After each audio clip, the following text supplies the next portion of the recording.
자, 지금부터 디지털 포렌식에 대한 강의를 시작하겠습니다. 이 강의는 디지털 포렌식과 모바일 포렌식에 대한 전반적인 내용이 담겨져 있으며 실무 위주로 만들어진 강의로서 디지털 포렌식을 경험하지 못한 분들에게 많은 도움이 될 것이라고 생각이 듭니다. 여러분들께서 이 강의가 끝까지 맞춰질 수 있도록 응원해 주시면 감사하겠습니다. 그럼 지금부터 시작하겠습니다. 디지털 포렌식의 이해 및 조사 절차에 대해서 알아보겠습니다.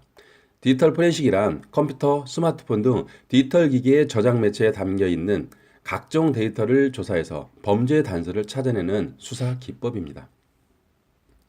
여기서 저장 매체는 증거물을, 조사는 수집 및 분석이 포함된 개념으로 저장된 데이터가 어떤 이유로 생성이 됐는지 원인을 파악하고 의미를 해석해 주는 것이죠. 즉, 기록된 데이터를 통해서 어떤 일이 발생했고 이 기기의 사용자는 누구인지 등의 과거 사실을 밝혀내는 과정입니다. 범인은 현장에서 법정까지이며 증거물로 인정받기 위한 요건은 전 단계에서 절차상 하자 없이 무결성이 유지된 상태를 말합니다.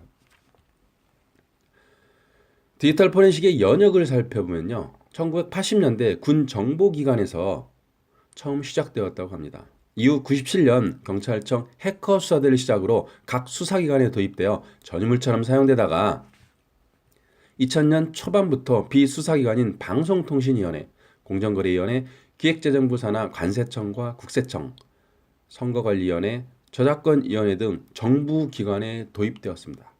2000년대 중반부터는 민간 분야에서 도입되어 사용되기 시작합니다. 법무법인 및 회계법인에서는 사건 수임회, 기업에서는 내부감사회, 금융 및 보험회사에서는 고객과의 분쟁 해결을 위해서입니다. 관련 수사기관으로서 경찰청에서는 사이버 안전국 내 디지털 포렌식 센터를 운영하고 있습니다. 물론 지방청도 사이버 수사대 내에서 운영하고 있습니다.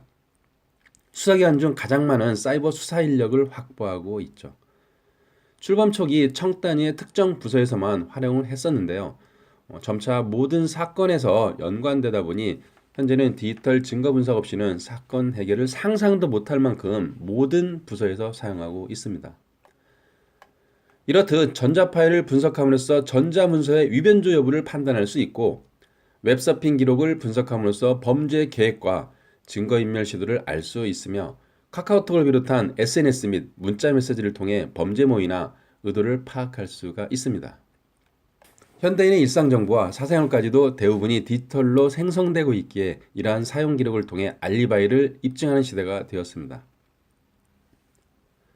기업에서 발생하는 영업비밀 유출은 각 지방청 국제범죄수사대 산업기밀 유출 수사팀에서 전담하고 있으니까 가까운 경찰서보다는 산기팀으로 직접 내방하여 접수하면 전문 수사관들의 신속한 수사가 진행될 것입니다. 여기서 잘 될 거예요. 우리가 뭉치면. 이것은 뭘까요? 이메일에서 나온 내용입니다. 영업비밀로 분석한 사건 중 결정적인 단서가 된 사례입니다. 다니던 회사에서 팀장이나 팀원들이 순차적으로 빠져나가 동일한 회사를 차려서 운영하다 적발된 사례인데요. 나란히 쇠고랑차고 구속되었습니다. 다음으로 검찰청에서는 대검찰청 국가디지털 포렌식 센터 내 디스크 분석팀, DB 분석팀, 모바일 분석팀, 통화계좌 분석팀, 사이버팀, 교육연구팀 등을 운영하고 있습니다. 고검과 지검에서도 디지털 포렌식 팀을 만들어 자체 역량 강화에 나서고 있습니다. 국방부에서는 기무사의 후신인 안보사죠. 군사안보지원사령부, 국방조사본부, 육군수사단에서 수사 업무와 함께 디지털 포렌식 업무를 하고 있습니다. 단서를 찾아내는 업무이니만큼 사이버 위협에 대한 대응을 담당하는 사이버 사령부와의 업무 성격이 다르다는 것을 알아두시길 바랍니다. 125 대란을 계기로 창설된 국가사이버안전센터에서는 사이버 공격에 대한 탐지 및 사고조사 업무에 적용을 하고 있습니다. 비수사기관으로는요, 중앙행정기관에서 디지털 증거가 늘어남에 따라 특별 사법경찰관 채용으로 운영하고 있습니다. 대통령 산하 방송통신위원회, 국무총리 산하 공정거래위원회, 금융위원회, 식약처에서 운영하고 있습니다. 공정거래위원회에서는 진흥화되고 있는 담합사건 조사에 적용을 하고 금융위원회 자본시장조사단에서는 내부자 거래의 유출 단서 추적에 적용하고 있습니다. 시약처에서는 식품과 건강기능식품, 의약품, 의약외품, 마약류, 화장품, 의료기기 등의 사건 조사에 적용을 합니다. 선거법 위반과 관련한 사건 수사는 선거관리위원회에서 하고 있습니다. 기획재정부 산하에서는 국세청과 관세청에서 운영을 하고 있는데요. 국세청은 전자상거래를 통한 탈세 적발에서 각종 계약서나 증거자료의 진본 여부 감정에 적용을 하고 있고, 관세청에서는 수입 물품에 대한 밀수 단속, 관세 부과 및 감면, 진수 업무에 적용을 하고 있습니다. 지자체에서는 사고조사 및 지도감독, 감사 및 담합조사에 적용을 하고 있습니다. 문화체육관광부 산하의 저작권위원회에서는 공정이용진흥국 내 감정 포렌식팀, 침해정보 심의팀, 소프트웨어 보호팀을 두어 운영하고 있는데요. 우리가 잘 알고 있는 저작권과 관련한 단속은 소프트웨어 보호팀에서 하고 있습니다. 산업통상자원부 소속의 특허청에서는 특허 및 실용신안, 그리고 디자인 및 상표에 관한 사무와 이에 대한 심사에 적용을 하고 있습니다. 고용노동부에서는 부당 노동행위 근절을 위해 적용하며 기타 마사회, 경륜회, 경정회에서도 불법 도박 단속을 위해 적용을 하나 직접 분석하지는 않고 단속 후 수사기관에 인계하는 정도에 그칩니다. 민간 부분에서는 법무법인들이 사건 수임을 위해 적용을 하는데요. 대표적으로 김앤장, 광장, 행복마루, 테크노, 평강이 있습니다. 이들 법무법인은 자체 포렌식팀을 두고 운영하고 있는데요. 수임 사건 대부분이 산업기밀 유출, 영업비밀 유출, 상표법 위반 등이며 민형사상 소송을 동시에 진행합니다. 원천 기술을 보유한 기업에서 이러한 일들이 많이 발생합니다. 기업 간 침해 사건의 경우 전자증거 개시 절차에 대한 이해가 필수인데요. 이는 소송 단계에서 양 당사자 또는 제3자가 보유하고 있는 소송과 관련된 증거를 공개하는 절차입니다. 법원은 당사자에게 증거들을 보존할 것을 명령하고 공개하도록 하는 게 이 제도의 핵심인데요. 하나의 사례로 지난 석 달간의 회계자료나 이메일 내용 제출 명령을 받았음에도 일방이 불리하다고 삭제하거나 조작해서 넘겨주면 과징금 폭탄으로 돌아오게 됩니다. 실 사례는 뒤에서 설명하겠습니다. 이처럼 디지털 포렌식 기법을 적용해 특정한 상황과 관련된 사실을 규명하지 못하면 기업은 막대한 민사상의 손해를 입게 됩니다. 회계법인은 안진 딜로이트, 언스트 해녕 한영, 3일, 삼정에서 자체 포렌식 팀을 운영하고 있으며 분식회계, 횡령, 탈세 등 데이터 포렌식이 적용되는 사건을 분석합니다.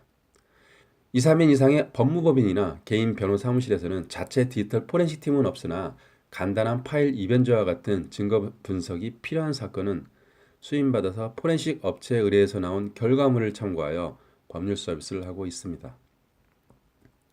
요즘 많이 발생하는 성폭행과 같은 사건 역시 대부분이 휴대폰 분석을 통하여 단서를 찾는데요.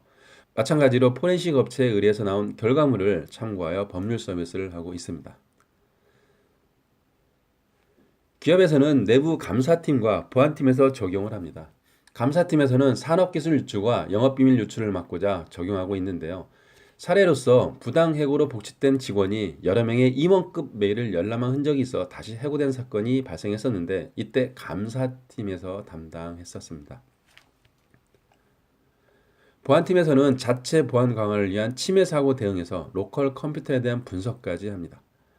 그런데 이같이 기업에서 발생된 사건 대부분이 퇴직 후 6개월에서 2년 정도가 되어서 알게 되는 경우가 많습니다. 고향에 내려가 농사일을 하겠다며 퇴직한 직원이 어느 날 경쟁회사에 근무하고 있거나 임원급 직원이 동종업체를 차려놓고 운영하고 있을 때 탐지합니다.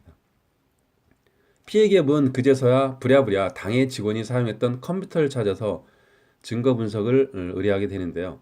이런 회사들 대부분이 중소기업들입니다.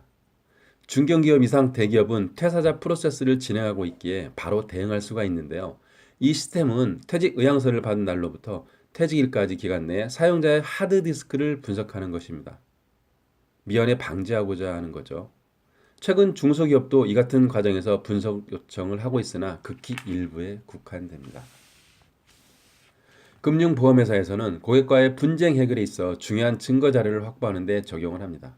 이는 공정거래위원회에서 보험가입자가 해킹 등으로 피해를 볼 경우 보험회사에서 고객의 실수를 입증하지 못하면 모든 책임을 져야 한다는 약관을 적용시켜 승인했기 때문인데요.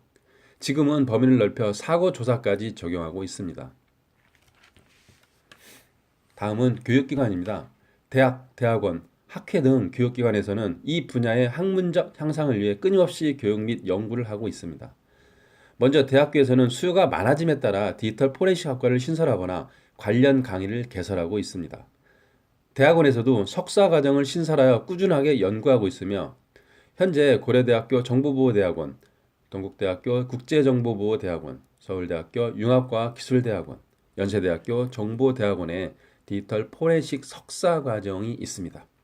학회 및 협회에서도 디지털 포렌식 분야의 학문적 향상과 정보 교류를 위해 운영하고 있습니다.